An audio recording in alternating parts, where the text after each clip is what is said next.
This is presented to you by Education 4708. Just proceed to view the full content.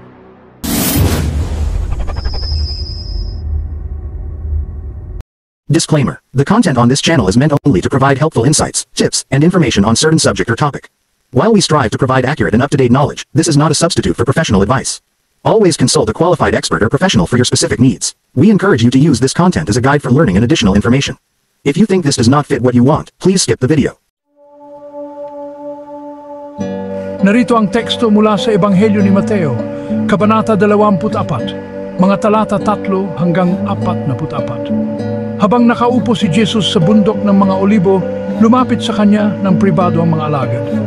Sabihin mo sa amin, wika nila, kailan mangyayari ito, at ano ang magiging tanda ng iyong pagparito at ng katapusan ng panahon. Sumagot si Jesus, mag-ingat kayo na walang sinumang mandaya sa inyo.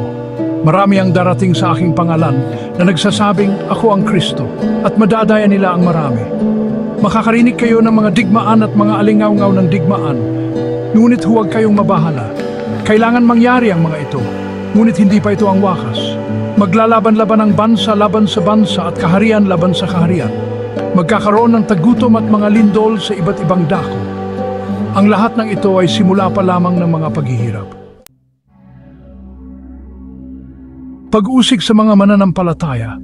Pagkatapos, kayo ay bibigay upang usigin at patayin at kayo'y kapupuotan ng lahat ng mga bansa dahil sa akin. Sa panahong iyon, marami ang tatalikod sa pananampalataya at magkakanulo at magpapaligsahan sa galit. Maraming huwad na propeta ang lilitaw at madaya ang marami. Dahil sa paglaganap ng kasamaan, ang pag-ibig ng karamihan ay lalamig. Ngunit ang mananatiling matatag hanggang wakas ay maliligtas. At ang ebanghelyo ng kaharian ay ipangangaral sa buong mundo bilang patotoo sa lahat ng mga bansa at saka darating ang wakas. Ang kasuklam-suklam na pagkasira. Kaya't kapag nakita ninyong nakatayo sa dakong banal ang kasuklam-suklam na sanhi ng pagkasira na sinabi sa pamamagitan ng propetang Daniel, maunawaan nawa ito ng bumabasa. Kung gayon, ang mga nasa Judea ay dapat tumakas sa mga bundok. Huwag nang bumaba ang sinuman mula sa bubungan upang kunin ang anumang nasa bahay.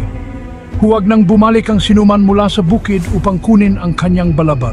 Kaawa-awa ang mga buntis at nagpapasuso sa mga araw na iyon. Idalangin ninyo na ang inyong pagtakas ay huwag mangyari sa taglamig o sa araw ng pamamahinga, sapkat magkakaroon ng matinding kapighatian na hindi pa nangyayari mula sa simula ng sanlibutan hanggang ngayon at hindi na maulit kailanman. Kung hindi pinaikli ang mga araw na iyon, walang sinumang makakaligtas.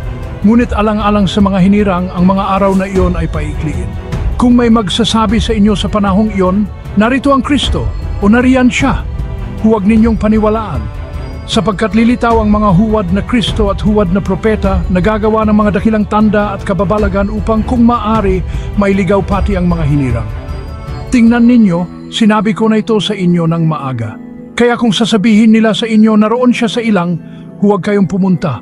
O narito siya sa silid, huwag ninyo itong paniwalaan. Sapagkat kung paanong ang kidlat ay nagmumula sa silangan at nakikita hanggang sa kanluran, gayon din ang pagdating ng Anak ng Tao.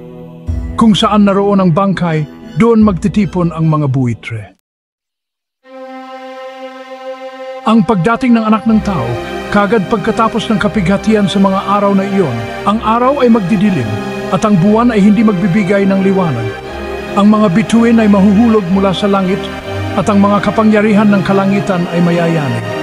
Pagkatapos ay lilitaw ang tanda ng Anak ng Tao sa langit.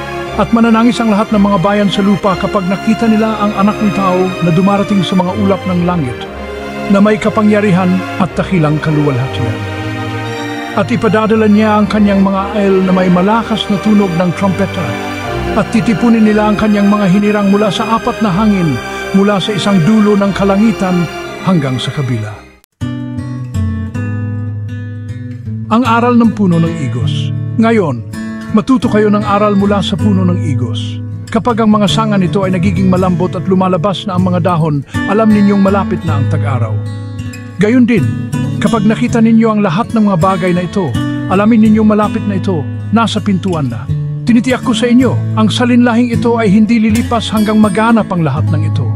Ang langit at lupa ay lilipas, ngunit ang aking mga salita ay hindi lilipas.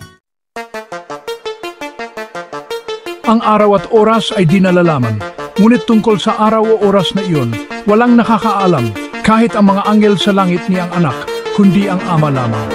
Kung paanong noong mga araw ni Noe, gayon din ang pagdating ng anak ng tao. Sapagkat noong mga araw bago ang baha, ang mga tao ay kumakain, umiinom, nag-aasawa at ipinapakasal hanggang sa araw na pumasok si Noe sa daong. At wala silang kamalay-malay hanggang dumating ang baha at nilamon silang lahat.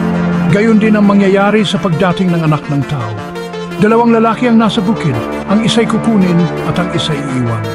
Dalawang babae ang nagigiling sa gilingan, ang isa'y kukunin at ang isa'y iiwan.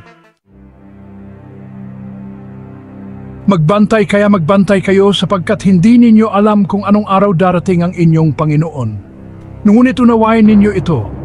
Kung nalalaman ng may-ari ng bahay kung anong oras sa gabi darating ang magnanakaw, siya'y magbabantay at hindi niya hahayaan na pasukin ang kanyang bahay. Kaya't maging handa rin kayo sapagkat darating ang anak ng tao sa oras na hindi ninyo inaasahan.